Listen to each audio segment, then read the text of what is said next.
First and foremost, Cincinnati is dear to me. City, Ohio city. I used to live right downtown. Now downtown is somewhat different than you've seen. Coach Zimmer lives in Cincinnati. So whenever I visit near that area, I go to his ranch, kicking with Zim a little bit. But I love Cincinnati. I love what they're doing football-wise, what they did a few years back. It's phenomenal. So I follow them because my heart goes out to Cincinnati, especially in the hood there. I used to leave tickets to every game to the kids. I don't care what it was. Like, hey, 50 tickets down there, my name, just go next. They did. So that was awesome. Why don't you talk about Gus and your relationship with Gus Malzahn? He's awesome. What makes him special? And I know he actually real. offered. He's honest. He keeps it 100.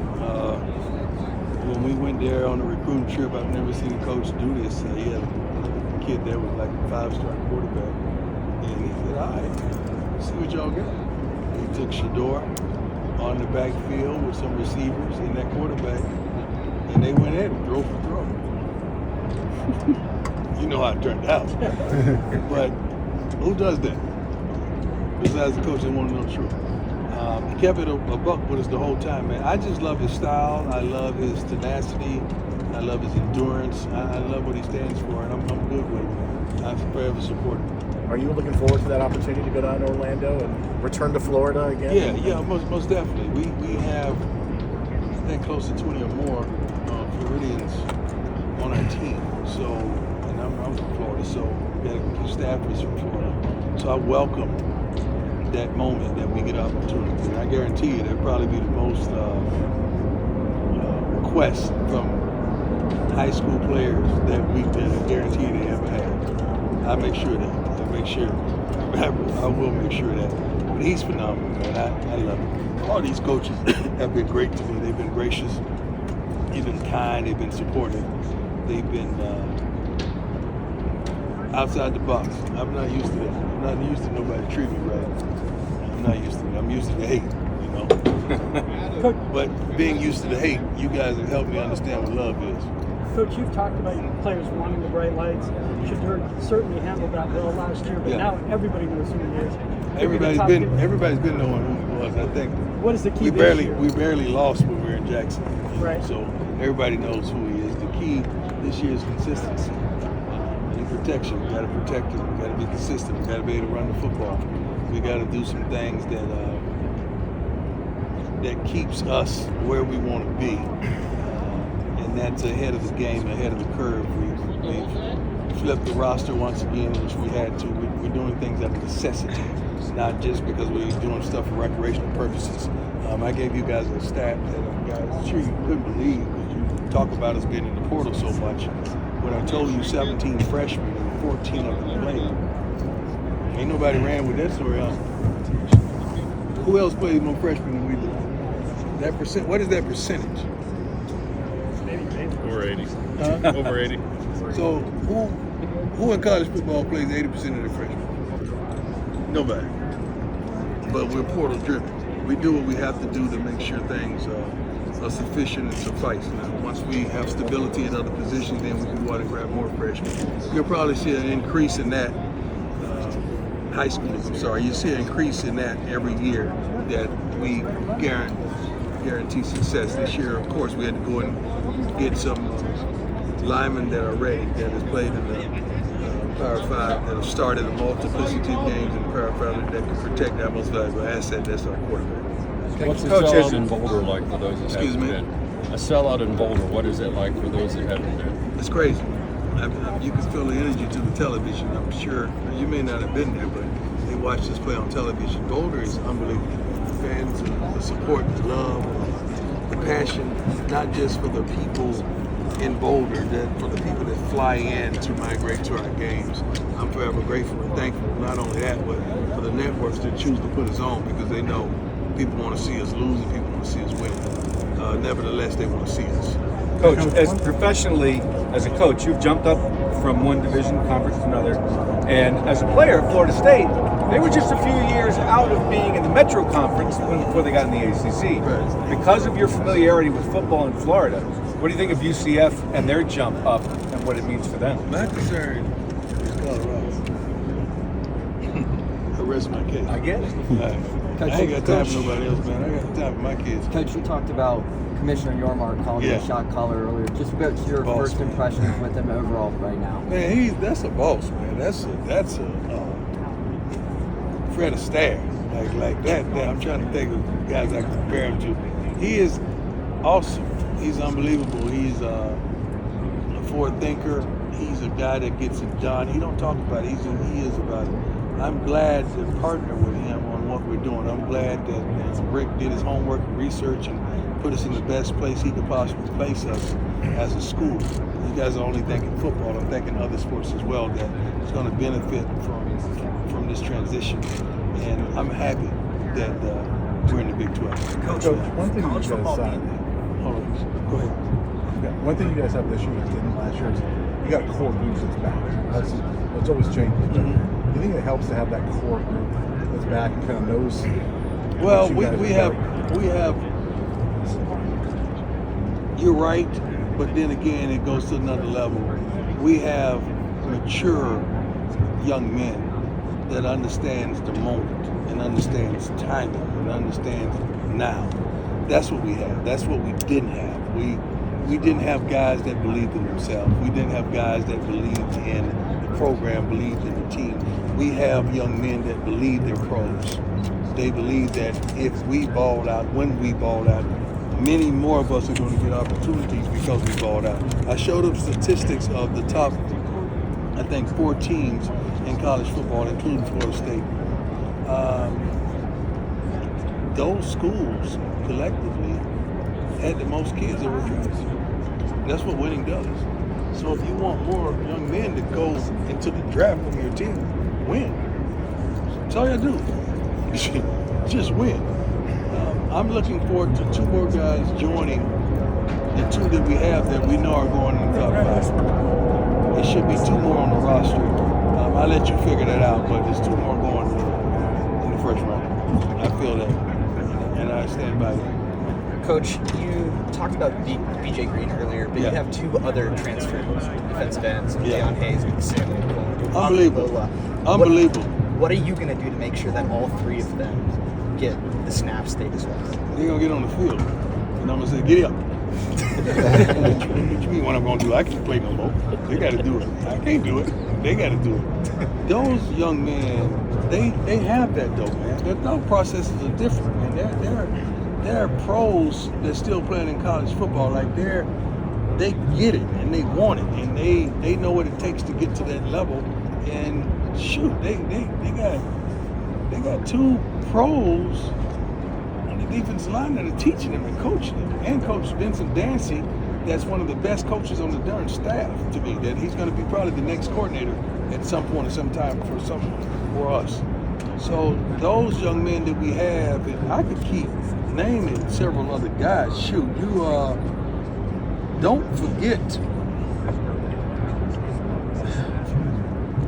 I'm trying to say something that don't get in trouble. Arden Walker is pretty darn good. Okay, don't forget him by any means. And let me tell you something. Taj McCoy, the freshman last year, watch that kid. Watch what he does. And we got a big killer that when he figures it out, Quincy Wiggins, when he figure it out, it's a wrap. He's a freak of an athlete, a freak of a player. The kid can flat out ball. Talked about committing to the run. Where does that stand now? Is Hayden the leader, or where are you looking to? How's it going to shake out in that running back run? It's going to shake out the way it shakes. It don't matter who started, man. It's who finishes and who gets the job done. All those backs are good, man. You guys, just because Charlie Alfredo had the title of Walker, you guys underestimate it. You look past it. I don't. I look at a man for what it is, not where he came from or where he is right now.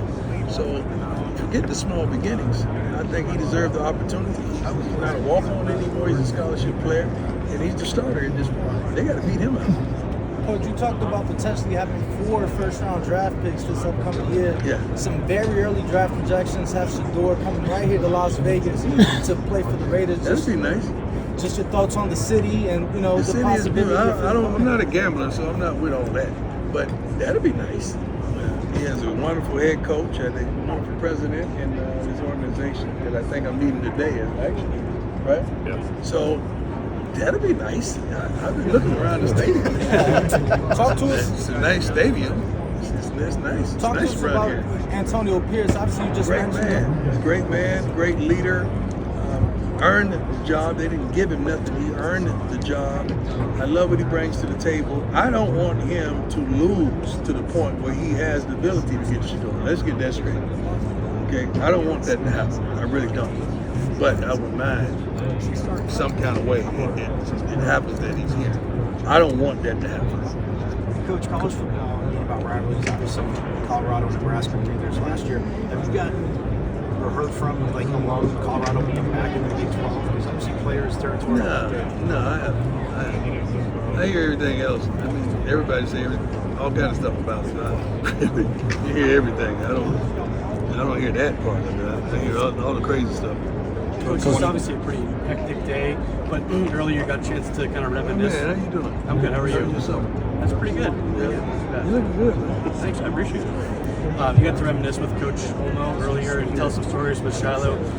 Kind of in the midst of a day like this, what did that mean to you, just to kind of see one of your old coaches and kind of Wonderful, reminisce? man. Last time we were together on the field, I think we won the Super Bowl. So just reminiscing and understanding that he was such a good coach, but he was more of a good man. And he had a lot of personalities in that defensive back room. And he managed it, and he handled it, and also. And it wasn't easy to handle all those personalities in that defensive back room. We were really, really good. So he brought back some memories. I just know he was a smart, intelligent, savvy coaching machine, and he did his job.